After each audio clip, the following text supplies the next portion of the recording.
Chief of defence forces field marshal Syed Asim Munir साहब अपना Tehran का दौरा मुकम्मल करके वतन वापस रवाना हो गए हैं। दूसरी जानिब वज़ीर आज़म शहबाज शरीफ साहब इस वक्त चाइना में मौजूद हैं, जहां पर अहम मुआहदों के ऊपर दस्तखत भी हो रहे हैं। अगर बात करें मार्को रूबियो की, तो उनकी जानिब से कुछ स्टेटमेंट सामने आई कि पहले भी हमने देखा कि गुज़िश्ता दिनों में उनकी जानिब से ये बात की तस्दीक की गई कि पाकिस्तान से कोई अहम शख्सियत जो है सालसी का किरदार अदा कर रही है, वो ईरान जाएगी। जिसके बाद हमने देखा कि फील्ड मार्शल साहब जो है ईरान के दौरे पर गए, और आज भी मार्को रूबियो जो इस वक्त इंडिया में मौजूद थे, इंडिया में उन्होंने गुफ्तगू की, तो उन्होंने इस बात की तस्दीक की, एक बार फिर पाकिस्तान के किरदार की तारीफ की कि पाकिस्तान किस तरह से सालसी की कोशिशें कर रहा है। और उसके बाद उनकी जानिब से ये भी तस्दीक की गई कि मामलात जो हैं आगे बढ़ रहे हैं पसे पर्दा, यानी कि चीज़ें बहुत सारी हमें ऐसा लग रहा है कि हल होती हुई दिखाई दे रही हैं। और इस वक्त जो पूरी दुनिया का ट्रस्ट है पाकिस्तान के ऊपर, वो जो है काबिले दीद है, और ये बहुत ही एक जो अहम किरदार अदा कर रहा है पाकिस्तान। इस वक्त उसकी दुनिया भर में तारीफ हो रही है, तुर्किया की जानिब से और दीगर ममालिक की जानिब से बार बार ये बात कही जा रही थी कि पाकिस्तान जो है एक मीडिएटर है, और जिसके बारे में सारी दुनिया ने बोला। आज की इस वीडियो में मैं जो हूँ इन तमाम सवालात के हवाले से बात करूँगी, और जितनी भी जो इस वक्त की मौजूदा सूरत हाल है इसके हवाले से भी हम बात करेंगे। अस्सलाम वालेकुम, मेरा नाम सुमेरा सलीम है और आप देख रहे हैं वॉइस ऑफ सुमेरा सलीम। सबसे पहले बात करते हैं वज़ीर आज़म शहबाज शरीफ साहब इस वक्त चीन के दौरे पर मौजूद है, लेकिन उनका ये कोई आम दौरा नहीं है। चीन में वो मौजूद है, मुख्तलिफ किस्म के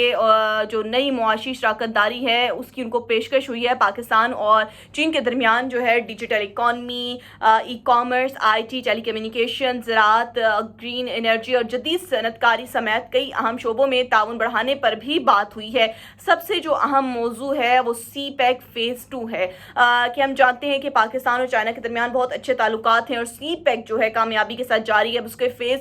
2 का आगाज़ होना है, जिससे पाकिस्तान के लिए मज़ीद मुआशी कह सकते हैं कि हालात बेहतर होंगे, अपॉर्चुनिटीज़ आएंगी, जॉब्स क्रिएट होंगी। और अब इसमें जो है सब सिर्फ CPEC फ़ेज़ 2 में, यानी कि सिर्फ सड़कें नहीं हैं, सिर्फ इंफ्रास्ट्रक्चर नहीं है, बल्कि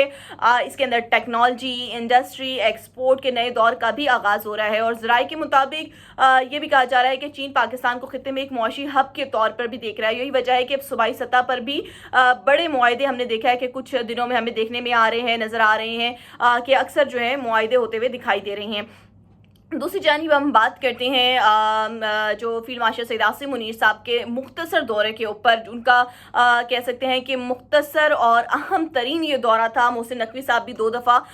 ईरान गए, और जिसके बाद फील्ड मार्शल सैयद आसिम मुनीर साहब गए। हमने देखा कि उनकी बहुत सी अहम मुलाकातें हुई, जिनमें ईरान के स्पीकर मोहम्मद बाकिर कालिबाफ, अब्बास अरागची साहब, और उनके वहाँ के सदर मसूद पज़ेश्कियान और दीगर अहम जो रहनुमा थे, उनसे फील्ड मार्शल सैयद आसिम मुनीर साहब की बात हुई। और ये इस हवाले से भी डिस्कस हुई जो मौजूदा सूरत हाल थी अमन के हवाले से, ईरान अमेरिका जंगबंदी के हवाले से। और इस वक्त ईरान जो सबसे ज़्यादा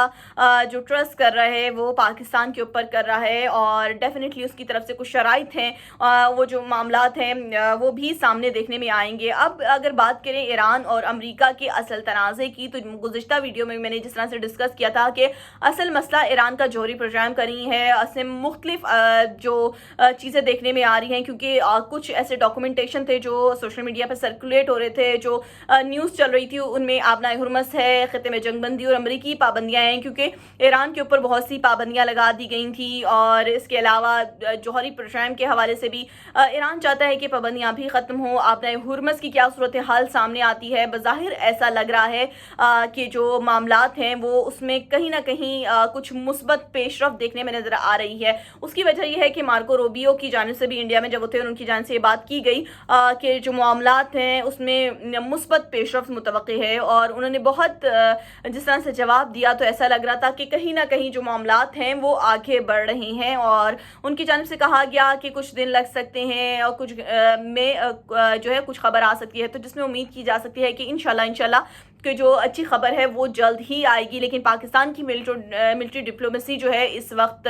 جاری ہے اور پاکستان کے اوپر دنیا بھی ٹرسٹ کری ہے، امریکہ کا بہت زیادہ ٹرسٹ ہے، لیکن جو ایران کی طرف سے چیزیں آ رہی ہیں وہ یہ بھی کہتے ہیں کہ جتنے بھی تمام محاذ ہیں وہاں پر بھی جنگ بندی ہونی چاہیے، کیونکہ ہم نے دیکھا کہ لبنان کے جو گورنمنٹ تھی ان کی جانب سے بھی شہباز شریف صاحب کو کال کی گئی اور ان سے کہا گیا کہ آپ جنگ بندی کے لیے درخواست کریں۔ پاکستان کو یہ بات کہی تھی، کیونکہ جس کے بعد پریزیڈنٹ ٹرمپ نے یہ کہا کہ لبنان میں جنگ بندی کے حوالے سے بات کی، لیکن لبنان میں جنگ بندی ہونے کے باوجود ہم نے دیکھا کہ اسرائیل جو ہے اپنی حرکتوں سے باز نہیں آیا ہے اور وہاں پر اتنی زیادہ شہادتیں ہو چکی ہیں، وہاں کا فگر دیکھیں تو ایسا نہیں لگ رہا کہ اس کو دیکھ کے حیرت ہو رہی ہے، ایسا لگ رہا ہے کہ نتن یاہو یہی کوشش کر رہا تھا کہ غزہ کو بھی لبنان بنانے کی اس کی جانب سے کوششیں کی جا رہی تھی، لیکن کہیں نہ کہیں اب معاملات جو ہیں لگ رہے ہیں، امید کی جا رہی ہے کہ کچھ مثبت پیش رفت آئے گی، کہ جس طرح سے پاکستان کی جانب سے کوششیں جاری ہیں، اور امید ہے کہ یہ جلد ہی جو معاملات ہیں وہ کسی نتیجے کی طرف پہنچے، اور اس وقت ساری یہ جو ہے توقع کی جا رہی ہے کہ جتنے بھی اختلافات ہیں یہ دور ہو سکے، لیکن جو ایران اور امریکہ کے ماضی کے بھی ہم اگر حالات کو دیکھیں تو ماضی میں بھی ایسی بہت ساری چیزیں تھیں کہ جس میں ایران کے اوپر پابندیاں لگائی گئیں اور ان کے جو ایسٹ تھے ان کو فریز کیا گیا، اس کے علاوہ 1979 کا انقلاب ہو جائے، دیگر اس طرح کے ایونٹس تھے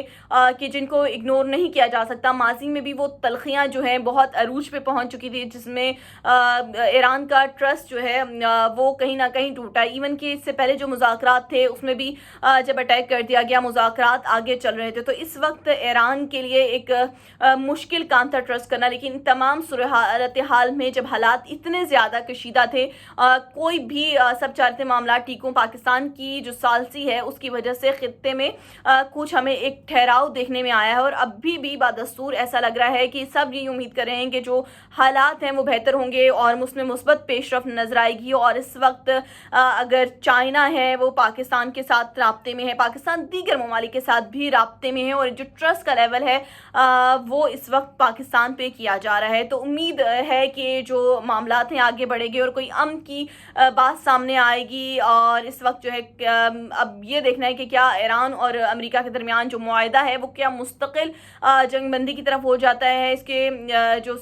ثمرات ہیں وہ کیا سامنے آئیں گے، کون سے پوائنٹ ہوں گے، جب تک وہ حتمی بات آئے گی تو اس حوالے سے ہم کریں گے۔ لیکن اس وقت سب سے بڑی بات یہ ہے کہ جو بھی ہزار کوششیں ہوں، اس وقت پوری دنیا کا جو ٹرسٹ ہے وہ پاکستان کے اوپر ہے، تو بینگ آف پاکستانی تمام پاکستانی اس وقت بڑے اس چیز پہ فخر کریں ہیں پاکستان پر کہ پاکستان نے اپنا ایک امیج جو بنایا ہے دنیا بھر میں، آج اس کی تعریف ہو رہی ہے، تو being a Pakistani it's really proud moment for all of us, but still ہم اللہ سے دعا کریں کہ اللہ کرے کہ جو پاکستان کی ملٹری ڈپلومیسی کی جانب سے، عسکری اور سیاسی قیادت کی جانب سے جو کوششیں ہیں وہ جلد رنگ لائیں اور یہ جو خطے میں ہیں وہ امن قائم ہو۔ اپنا بہت خیال رکھیے گا اور اپنی رائے سے ضرور آگاہ کیجیے گا کہ آپ کو کیا لگتا ہے کہ یہ معاملات جو ہے مستقل جنگ بندی کی طرف جاتے ہوئے دکھائی دے رہی ہیں، اور چینل کو سبسکرائب کرنا مت بھولیے گا اگر آپ جو ہے نیو ہیں۔